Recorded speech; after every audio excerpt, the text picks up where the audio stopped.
The jar held $250. A coffee cane at the counter. A small, ordinary thing. But that night, that jar turned a robbery into a murder that would haunt Alabama for decades. This is the story of Geoffrey Todd West, and the woman whose life he took. A son's plea for mercy, and a final gesture that still sparks questions. The clues are real. The stories are darker. Step inside the twisted mind of crime. This is Crime Logic Uncovered.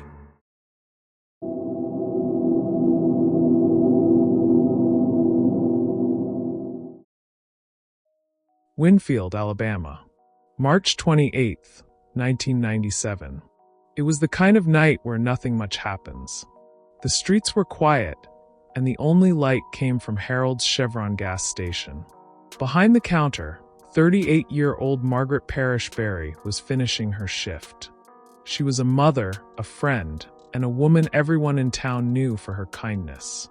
But that night, someone else walked in. Geoffrey Todd West, a troubled man with a violent history and a gun in his hand. He didn't hesitate. He didn't argue. He raised the weapon and fired a single shot into the back of Margaret's head. She never even had a chance to scream.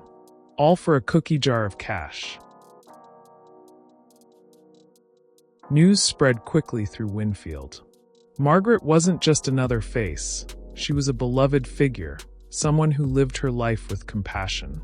Her death left the town shaken. People locked their doors for the first time in years. Church bells rang for her funeral.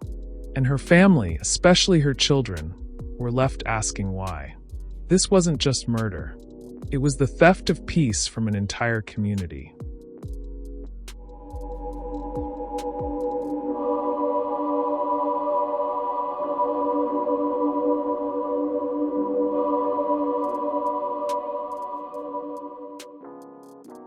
It didn't take long for suspicion to point toward West. Witnesses placed him at the station that night. Forensic evidence tied him to the scene. When arrested, West showed no remorse. In court, prosecutors painted him as a cold-blooded killer who executed Margaret Berry in a planned robbery. The jury agreed. West was convicted of capital murder. The sentence, death. But that wasn't the end of the story. It was only the beginning of decades of legal battles.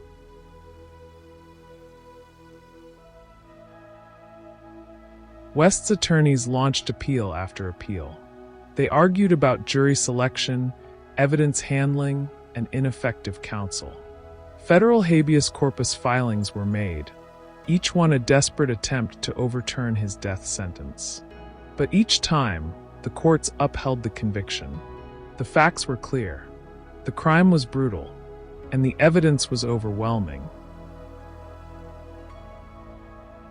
The trial had already carved open deep wounds in Winfield, but it was Margaret Berry's family who carried the heaviest burden. Everyone expected anger. Everyone expected a call for vengeance. But when Margaret's son took the stand, he stunned the courtroom. He did not ask for West to be executed. Instead, he pleaded with the court to spare his mother's killer. "My mother would not have wanted another life taken," he said softly.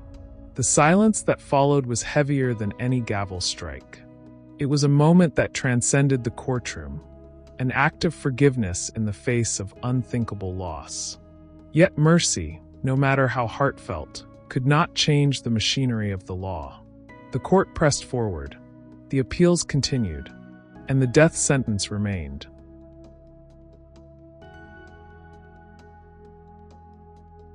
Years passed. Geoffrey Todd West spent more than 2 decades behind bars. On death row, he filed motions, sought stays, and waited for a miracle that never came. Finally, the day came. The state of Alabama scheduled his execution. In his last moments, witnesses waited for final words. West didn't speak. Instead, he looked at his attorneys, raised his thumb in a silent gesture. And then it was over. Margaret Berry's family wept. Some said justice had been served. Others admitted no punishment could ever bring her back.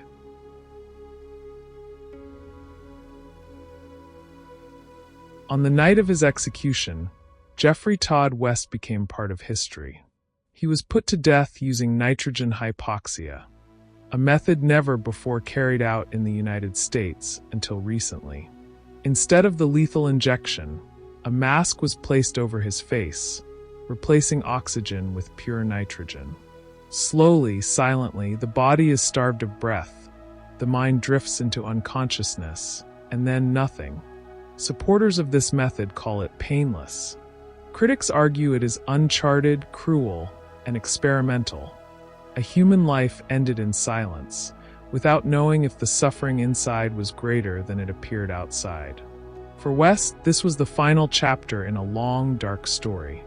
His death raised not only the question of justice for Margaret Parrish Berry, but also a chilling debate. Did the state deliver justice, or did it cross into a new, disturbing frontier of punishment? Today, the Chevron station is just another stop along a quiet Alabama road. But for those who remember March 28, 1997, it will never just be a gas station. It's the place where a mother lost her life, where a community lost its innocence, and where justice, though slow, was finally delivered. The story of Geoffrey Todd West is not just about crime. It's about grief, resilience, and the weight of justice. If you enjoyed watching this thrilling crime story, don't forget to hit the like button and subscribe for more videos.